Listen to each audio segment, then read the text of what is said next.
Generally किससे जोड़ते हैं? स्पीकिंग से। भाई फ्लुएंट इंग्लिश बोलना सीखें, है ना, ऐसे लोगों से जिनको खुद नहीं आती। मजाक की बात है, कह रही है।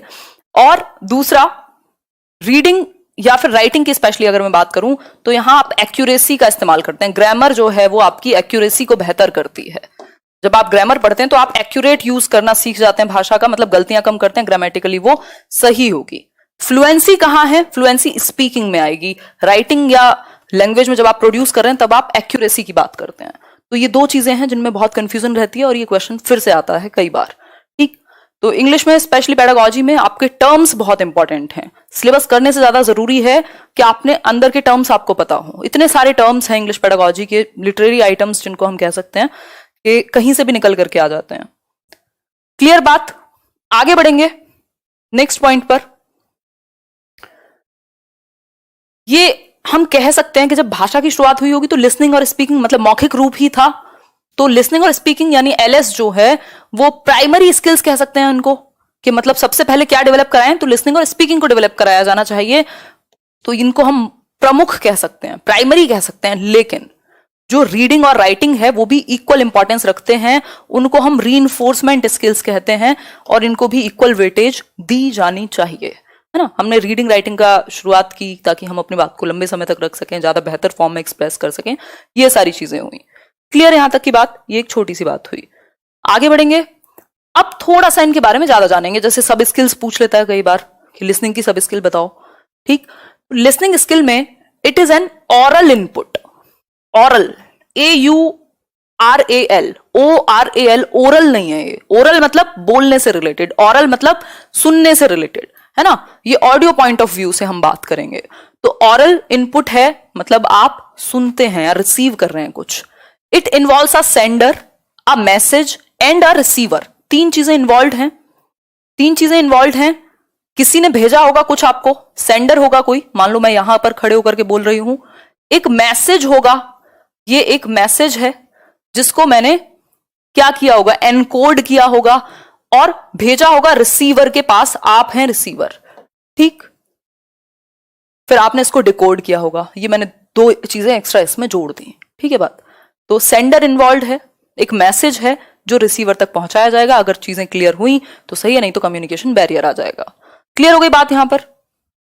फिर है स्पीच, बहुत इंपॉर्टेंट। स्पीच, रिदम, प्रोनाउंसिएशन, उच्चारण जिसको हम कह रहे हैं, etcetera are learned by listening to appropriate models. Most important बच्चों के लिए, और बहुत बार क्वेश्चन आया है, आपको बच्चों का उच्चारण यानी प्रोनाउंसिएशन बेहतर करना है तो क्या करें?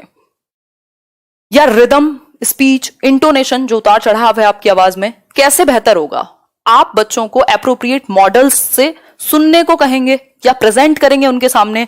आप टीवी पर चला सकते हैं, मतलब आजकल तो स्मार्ट बोर्ड्स भी अवेलेबल हैं, या ऑडियो आप चला सकते हैं। रेडियो वगैरह सुनते थे हम लोग पहले, तो उस तरीके से आप ऑडियो सुना सकते हैं उनको। एप्रोप्रिएट मॉडल्स का भाषण दिखा सकते हैं जो खुद सही प्रोनाउंस करते हो। इसलिए जरूरी हो जाता है कि जो लैंग्वेज टीचर है आपके यहाँ, उसका खुद का प्रोनाउंसिएशन या भाषा पर पकड़ थोड़ी ठीक ठाक हो। अगर प्रोनाउंसिएशन ही, बहुत लोग हैं प्रोनाउंसिएशन की अगर मैं बात करूं तो प्रोनाउंसिएशन को ही पता नहीं, मतलब क्या क्या हम प्रोनाउंस करते हैं, उसमें हमारी गलती नहीं है क्योंकि ऑब्वियसली इंग्लिश हमारी मदर टंग नहीं है। लेकिन फिर भी अगर आप इंग्लिश लैंग्वेज के टीचर हैं तो कोशिश करनी है, या हिंदी के भी हैं या नॉर्मल टीचर भी हैं, कि उच्चारण आपका ठीक हो। प्रोनाउंसिएशन अगर आप बोलेंगे तो बच्चा भी प्रोनाउंसिएशन ही बोलेगा, वो प्रोनाउंसिएशन कभी नहीं बोलेगा। दूसरा, दिमाग को अगर हम दिमाग बोल रहे हैं तो जीवन भर हम दिमाग ही सिखा रहे हैं आगे।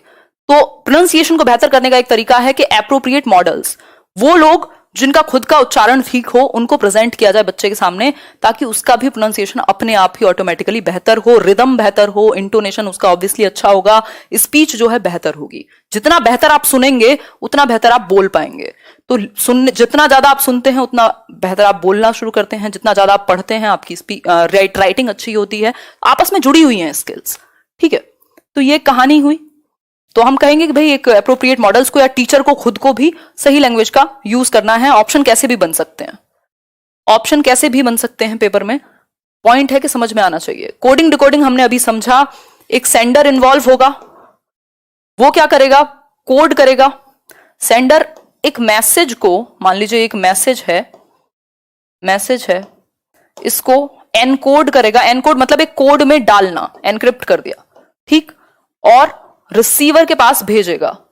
अब ये जो रिसीवर है ये इसको डिकोड करेगा, डिकोड मतलब इसका सही मीनिंग निकालेगा। फॉर एग्जाम्पल, बहुत ही अमेजिंग सा एग्जाम्पल लेते हैं, आप डॉक्टर के पास जाते हैं और वो जो राइटिंग लिखते हैं डॉक्टर, वो उन्हें ही पता होता है या मेडिकल स्टोर वाले को, ठीक।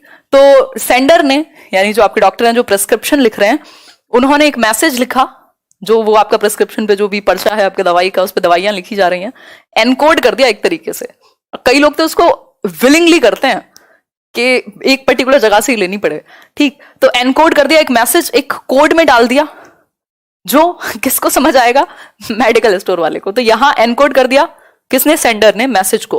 अब ये रिसीवर के पास जाएगा, रिसीवर कौन है, वो मेडिकल या स्टोर वाला या केमिस्ट जो है, वो रिसीव करेगा और इसको डिकोड करेगा। अच्छा ये वाली लाके दो, आप पढ़ने बैठ के तो